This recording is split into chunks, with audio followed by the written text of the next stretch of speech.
আছো তোমরা? আশা করি ভালো আছো, আমিও ভালো আছি। তো আমি সকালবেলায় চা খাচ্ছি, এই যে চা, তার সাথে আছে হলুদ মুড়ি।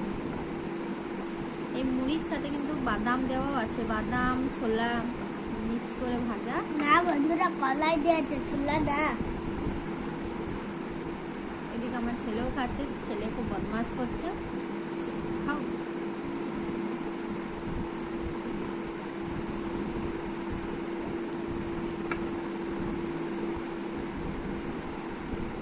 আর কিছু দিয়ে আসো।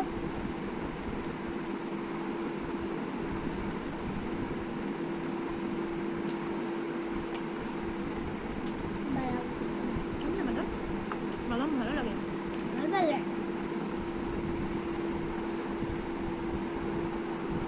বানাইছি